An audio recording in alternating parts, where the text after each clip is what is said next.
and then you'll die.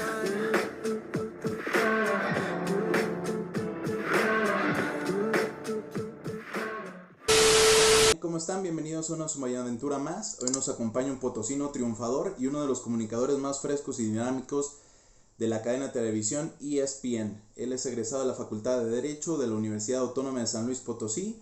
Mauricio Pedrosa, ¿cómo estás? Muy buenas tardes. Muy bien, muchas gracias. 7 veces heroica Facultad de Derecho, por favor, cuando se refieran a ella. Tal vez más. O más. Comenzamos con las preguntas. La primera sería, ¿a qué edad nació tu amor por los deportes y por qué? Cuando nací yo, seguramente, porque mi papá siempre fue un gran... Mi papá, de hecho, es el director de la Facultad de Derecho, curiosamente. Tiene un par de meses que asumió el cargo. Y mi papá siempre fue muy aficionado a los deportes, entonces... Desde que tengo uso de razón por su influencia, yo también me hice muy aficionado a todos los deportes, a todos, la verdad, no nada más el fútbol. Mi papá ya juega menos, pero antes, cuando estaba más chavo, jugaba fútbol, softball, básquetbol, racquetball. O sea, siempre los fines de semana para mí era, en las mañanas, ver jugar algo a mi papá y después ver algún deporte con mi papá en la televisión. Entonces, desde siempre tuve esa influencia en la casa por el gusto por los deportes. Súper bien, ¿y los ves o también los juegas? Las dos. Muy bien, ¿para cuál eres mejor? ¿Qué deporte es el que más te gusta jugar? El que más me gusta jugar es fútbol, pero la verdad es que me gusta jugar todos los deportes. Siempre fui muy sportsbilly en ese sentido. Y se me daban. O sea, nunca fui el mejor en ninguno, pero siempre fui muy bueno para todos. Entonces, jugué organizadamente fútbol, básquetbol, béisbol. Entrené fútbol americano, pero nunca pude jugar equipado, lo cual fue una deuda pendiente para mí. Y luego jugué tenis, racquetball, nadé, hice taekwondo, ahora boxeo. Entonces, así como me gusta, iba a decir me gustaba, pero me gusta ver todos los deportes, también me gusta golf, me gusta practicar la mayor cantidad de deportes que pueda. Esa pasión que tienes por los deportes se trasladó a tu vida personal y entonces llegas a ESPN. ¿Nos puedes contar cómo llegaste a trabajar en ESPN? Gané un concurso hace 14 años, un reality show que se llamó Dream Job. Exactamente. Excelente. ¿Difícil? Está mal que lo diga yo, pero no. La verdad es que no me pareció muy difícil. Eran muchas etapas. O sea, no se me hizo difícil porque fue un tiempo que yo disfruté mucho, no lo sufrí, no me sentía presionado. O sea, yo estaba en mi último semestre justamente en la Facultad de Derecho cuando entré al concurso y había mucha gente pues que ya había trabajado en los medios, había estudiado comunicación, periodismo, y esta era como su gran oportunidad de dedicarse a eso o de trabajar en ESPN, más allá si ya trabajaba en otro medio. Y yo no. O sea, yo iba con la idea de disfrutarlo, de salir un rato en ESPN, y si salía iba a ser la persona más feliz del mundo en ese momento. Y eso me ayudó a disfrutarlo más que a sufrirlo. Entonces, no siento que una etapa del concurso se me haya hecho difícil como tal. Ok, ¿te hicieron algún examen de conocimientos deportivos? Empezó, la primera etapa era un examen escrito de 20 preguntas sobre historia de los mundiales de fútbol. De 20 preguntas tuve 19 bien, no me acuerdo de las 19 que atiné, me acuerdo de la que no, y fue en donde jugaron México y Estados Unidos su partido de eliminatoria en diciembre o noviembre del 2005 para el Mundial del 2006. No, tuvo que haber sido antes porque el sorteo siempre es en diciembre, a lo mejor fue en 2004, no me acuerdo. Y no sé por qué pensé en Foxborough, Massachusetts, cuando evidentemente había sido en... Debe haber sido seguramente en una ciudad con mucho frío y donde no tengan tradición de fútbol. No sé, se me ocurre Minnesota, Wisconsin. No. No ¿Ves? sé. Tú también lo hubieras tenido mal. Columbus, Ohio. Columbus, claro. De hecho, juegan muy seguido ahí en las eliminatorias. Ahí es donde van a jugar siempre, sí, exacto. Y bueno, ya que estás en ESPN y como dices, tú no tenías el background de periodismo como a lo mejor otros que estuvieron dentro del concurso, sí. ¿Te fue complicado, te fue difícil trabajar después con todas estas figuras del periodismo deportivo mexicano? Llámese Faitelson, José Ramón, todos ellos. No, tampoco, porque creo que la parte más importante para mí era siempre el medio darme cuenta que estaba en un lugar en el que no pensé si algún día iba a llegar o no, porque nunca me lo había planteado, o sea, nunca me había propuesto yo dedicarme a esto o trabajar en ESPN. Siempre pensé que sería un sueño para mí hacerlo, que sería lo que más me divertiría, pero nunca lo vi como algo real. Entonces, en el momento en el que se volvió algo real, todo lo que hago lo disfruto mucho, y evidentemente hay un proceso de aprendizaje, porque yo no estudié medios de comunicación ni periodismo, ni había trabajado en ningún medio, ni nada. Todo yo iba aprendiendo sobre la marcha. Pero por lo mismo, lo disfruto mucho a la fecha. Entonces, hay un punto en el que sí me acuerdo de un momento en especial, un fútbol picante hace muchísimos años, porque yo todavía era reportero, o sea, eso tuvo que haber sido 2007 a lo mejor, un sábado de fútbol picante. Entonces el programa lo estaba conduciendo José Ramón, y luego Carlos Albert, Rafa Puente y yo.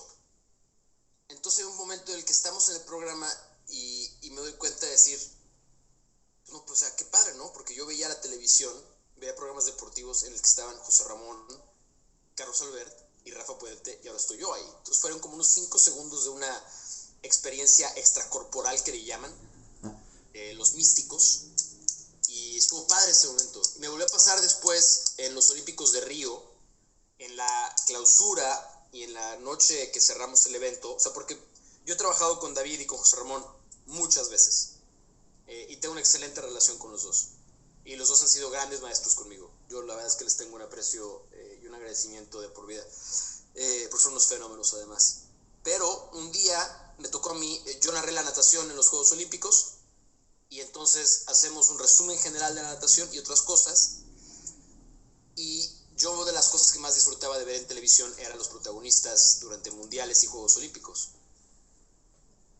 Me parecía que el trabajo que hacían David y José Ramón era fantástico. Entonces de pronto yo estoy en los Juegos Olímpicos, en un programa, o sea, protagonista obviamente, ¿cómo le pusimos el programa? Era algo así como Yo me río, una jalada así. Pero el chiste es que me di cuenta de decir, mira, estoy en un programa de los Olímpicos con David, con José Ramón, como yo lo veía cuando era chavo. Entonces ese par de momentos sí está padre. No es que me gane, pero al revés, es como decir, qué chido, la verdad. Sí, claro, como decir, aquí estoy y hay que darle, ¿no? O sea, Sí. no puedes ser menos que los demás. Sí, exacto. Bueno, y hablando, por ejemplo, de ellos que son, sobre todo José Ramón, se podría decir que es la vieja guardia del periodismo deportivo en México. O sea, creo que tiene el mismo estilo de programa de los protagonistas ahora en fútbol picante. ¿Qué tan difícil, o más bien la pregunta es, si es difícil y qué tanto es innovar en el periodismo deportivo? Porque ahora haces el programa de Ahora o Nunca con Hércules Gómez, que a mí me parece una propuesta innovadora, es casi como un late show, pero dándole un poco de prioridad al deporte, como no sucede, por ejemplo, en otras cadenas de deportes. Entonces es difícil poder hacer eso, de repente tener nuevas ideas y poderlas llevar a cabo dentro de este ámbito. Es lo más difícil. El empezar algo de cero es lo más difícil, porque cuando yo antes hacía Nación ESPN, que fue para lo que vine a vivir a Los Ángeles con David y luego con Pili, pero ya era un programa que estaba echado a andar. Entonces yo llegué al programa cuando ya tenía una dinámica y una idea, y después le cambiamos algunas cosas y lo tratamos de hacer un poquito diferente. Nos fue muy bien, gracias a Dios, y eso nos dio las bases para hacer Ahora o Nunca. Y sí, tienes toda la razón, esa es la idea del programa. No es que no se haya hecho antes, porque Fox tiene o tenía, no sé si todavía lo tenga, un programa que se llama Nunca es tarde. El productor es un gran amigo mío, es muy curioso, trabajaba conmigo en ESPN. Pero la diferencia es que el nuestro lo hace y tiene como primera prioridad el deporte y después la parte del entretenimiento. No es que una fórmula esté bien y otra fórmula esté mal, son fórmulas distintas. Claro. Nuestra fórmula es esta. Y es súper difícil, porque es construir de cero todo. El nombre del programa, el paquete gráfico, los colores, la música, los segmentos, el formato. Y eso es lo más difícil que me ha tocado hacer en ESPN, la verdad. empezar un programa de cero. Pero por lo mismo es mucho más satisfactorio cuando lo puedes hacer. Y luego fue muy chistoso porque cuando ya siento que teníamos un ritmo agarrado, vino la pandemia. Entonces tuvimos que salir del aire un rato, pero lo que nos ayudó mucho fue que salimos del aire en tele, pero no dejamos de generar contenido. Y empezamos a enfocarnos en hacer ahora programas que funcionaban para YouTube, porque lo que haces en televisión no necesariamente funciona en YouTube. Y el tipo de entrevista que haces para tele no necesariamente funciona en YouTube, y al revés. Entonces, enfocamos los esfuerzos en, ok, si no vamos a estar en tele ahorita, en lo que regresamos vamos a explorar algo nuevo. Y exploramos hacer programas enfocados en el formato para YouTube. Y nos fue muy bien también, afortunadamente. Hicimos entrevistas con otro tipo de concepto. Y ahora que ya regresamos a tele hace 3 meses, estamos como en la mezcla ahora, ¿no? De hacer un programa que siga cumpliendo con nuestra filosofía, que fue la que correctamente describiste. Y ahora aparte nos cambiaron el horario, porque estábamos en un horario muy nocturno, y sí era la idea de tener un late night show. Ahora tenemos un late night show a las 7:30 de la tarde, en el 4:30 del Pacífico, o que vive para siempre en YouTube. Entonces es como estar malabareando con 3 o 4 pelotas el estilo de un programa. Pero sí es muy difícil. O sea, ese fue tu punto original y le di mis vueltas, pero sí es lo más difícil que me ha tocado hacer. Ok, me imagino, porque incluso con las personas, o bueno, más bien con los personajes a los que entrevistas, supongo que debe ser mucho más fácil, porque a lo mejor es más libre cuando tienes contenidos en línea, ¿no? Entonces, por ejemplo, escuchaba una entrevista con el Matador en donde él hablaba como él habla de manera natural, ¿no? No tenía que guardar su vocabulario a lo mejor, y a lo mejor eso también puede ser más complicado o más fácil para algunos de tus entrevistados, ¿no? Es más fácil, sí es más fácil. Y de hecho nosotros sí les insistimos en que tratamos de que nuestra entrevista sea diferente y que se sientan más cómodos. Porque la mayoría de los deportistas y sobre todo los futbolistas están acostumbrados a ya ser muy mecánicos en sus respuestas. Y eso a nosotros no nos sirve. A nosotros nos gusta que tengan personalidad, que sean ellos mismos, que se sientan cómodos, que sean genuinos. Y eso con el Matador funcionó perfecto. Y nos ha pasado, la verdad es que hemos tenido suerte. Van varias veces que terminamos una entrevista y el entrevistado nos dice, oye, me la pasé muy bien, me divertí mucho, fue una entrevista diferente, y eso es lo que queremos. Claro, depende mucho del invitado también, porque ¿a quién hicimos recientemente? Que hasta lo pensé. Por ejemplo, no, incluso con él, porque con Luis Romo de Cruz Azul, pues ya había muchas cosas futbolísticas que valía la pena preguntarle. Pero después yo le pregunté que pues juega con el Cabecita Rodríguez, ¿no? Uh-huh. Entonces le pregunté, pues, ¿quién adentro del vestidor es el que mejor manejaba los albures cuando tienes un compañero que le dice el Cabecita?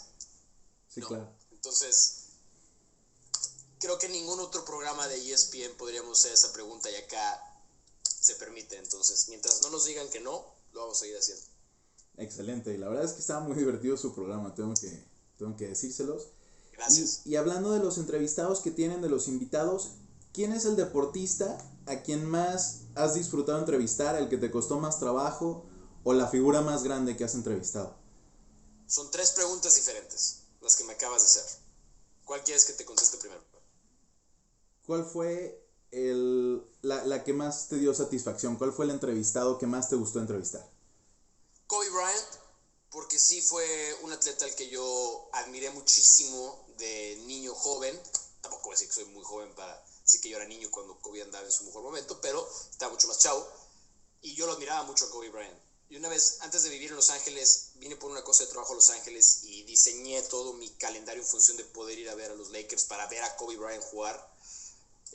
Y sí fue un deportista que yo admiré. Y la entrevista, más allá de que yo creo que fue muy buena entrevista, pero eso ya cada quien podrá tener su propia opinión, yo salí muy satisfecho de la entrevista, porque para mí las mejores entrevistas es cuando sientes al entrevistado verdaderamente tomándose el tiempo para darte buenas respuestas, no para salir del paso dándote una respuesta. Y más allá de que fue la primera entrevista que Kobe daba en español, un 1-1 largo, después de la entrevista entiendes por qué es el tipo de atleta que es, porque es un cuate con una mentalidad diferente, que todo lo que hace lo quiere hacer mejor que nadie. Y entonces digo, si yo voy a hacer una entrevista en español, quiero dar la mejor entrevista en español que pueda dar. Al grado de que cuando termina la entrevista me pregunta cómo lo hice, qué tal estuvo mi español, cómo puedo mejorar mi español. Y yo me quedé así como, o sea, por eso este cuate es quien es. Porque hasta para dar una entrevista quiere ser el mejor. Y eso a mí me dejó muy marcado y evidentemente se acentúa tristemente a partir de que murió a principio de año. Pero eso creo que contesta 2 de tus preguntas. De acuerdo, muy bien. La tercera, la de cuál es la más difícil. Ay, deja ver si se me viene a la mente en este momento. ¿Cuál habrá sido una entrevista difícil? Mira, ya me acordé y le puedo contar la anécdota sin ningún problema. La primera entrevista que le hice a Julio César Chávez. Julio César Chávez es top 3 de ídolos que yo he tenido en el deporte. Y hoy tengo, de las grandes satisfacciones que me ha dado esta chamba es que yo considero a Julio César Chávez un amigo. Hoy Julio y yo somos amigos, tenemos una gran relación. La primera vez que lo entrevisté, todo fue difícil, porque peleaba a su hijo en Juriquilla, Querétaro, entonces era la presentación de la pelea, fui a cubrirla, también de enero del 2007, algo así. Y es que mientras te voy contando esto, se me ocurren otras entrevistas, pero me voy a quedar con la de Julio. Okay. Entonces, Julio desafortunadamente todavía no estaba en una situación como está ahora, que es un tipo feliz, libre de adicciones, claro de mente. En aquel momento no tanto. Y cuando lo entrevisté, para mí fue un poco un shock de decir que iba a ser la mejor entrevista de mi vida, pero evidentemente no lo puedo hacer ahora, porque Julio no está al 100% en la entrevista, más allá de que lo esté entrevistando.